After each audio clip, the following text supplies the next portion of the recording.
តោះដើរផ្សារពេលជប់ជាមួយគ្នាបងអូនទាំងអស់គ្នាអត់សក់ពេកព្រោះពួកម៉ាក់ពួកភឿហ្នឹងមកដើរផ្សារមើលទេសភាពពេលយប់ជាមួយគ្នា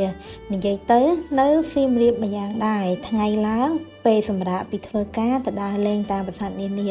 ដល់តែពេលយប់ដើរមើលភ្លើងពណ៌លេងនិយាយថាពីដើរចុះដើរឡើងហ្នឹងក៏ឃើញមានហាងមួយហាងហ្នឹង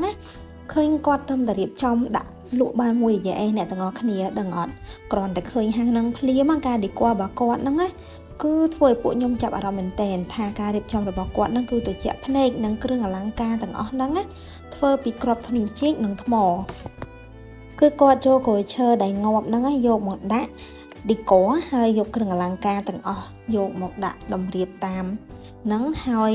គាត់បែងចែកទៅតាមពណ៌ហើយគ្រឿងអលង្ការទាំងអស់ហ្នឹងអូយអ្នកទាំងអស់គ្នាស្អាតណាស់ហើយតម្លៃខ្ញុំថាស័ក្តិសមមិនថ្លៃពេកក៏មិនធូរពេកដែរហាងមកគាត់ហ្នឹងគឺចូលតាមច្រកដែលមានគេដាក់ថៃស៊ីជើងនៅទាំងអស់គ្នាហើយបើមកតាមច្រកហ្នឹងកុំភ្លេចមក check in នៅហាងរបស់គាត់ផងអត់ទិញក៏អត់បញ្ហាហើយសំខាន់គឺយើងអាចចូលមើលហើយបងស្រីអ្នកលក់គាត់រស់រាយមែនតើគាត់ណែនាំគ្រប់ផលិតផលដែលគាត់មានលក់អញ្ចឹងធ្វើមកពីអី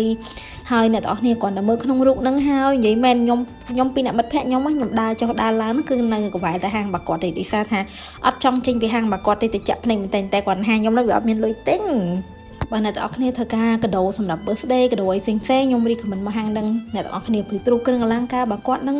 គឺស្អាតស័ក្តិសមសម្រាប់គ្រប់វ័យតែម្ដងគឺអ្នកទាំងអស់គ្នាអាចទៅ check មើលតាមហ្នឹងគាត់នឹងណែនាំឲ្យមានគ្រប់ពណ៌យ៉ាងជ្រើសរើសនិយាយរួមទៅគឺស្អាតខ្លាំងមែនទែនហើយដូចខាងក្រៅនេះអញ្ចឹងគឺគាត់មានដាក់ធ្វើពីថ្មហើយគាត់បានវាយពណ៌មាសហ្នឹងគឺឌីគ័រទៅលើរូបសំណាកទាំងអស់ហ្នឹងអ្នកទាំងអស់គ្នាស្អាតមែនទែនអញ្ចឹងមកស៊ីមហៀបកុំភ្លេចចូលមកហាងរបស់គាត់ផងណា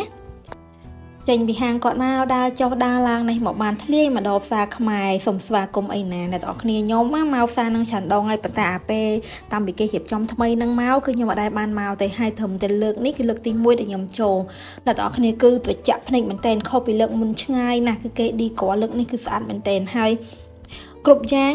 គឺចង់និយាយថាបើប្រៀបពីមុនអត់សូវមានអ្នកចូលមកទិញអីញ៉ាំទេប៉ុន្តែឥឡូវគឺម្នាក់ចូលមកតែមិនថាខ្មែរមិនថាជនជាតិគឺគាត់ចូលមកទិញអីញ៉ាំមកមើលមកថតរូបហើយដើរចុះដើរឡើងនេះឃើញអូនលក់នំពុំនេះអូយឡុងស្នេហ៍ហ្មងស្អាតមែនតើហើយអញ្ចឹងកុំភ្លេចមកលេងទាំងអស់គ្នាណា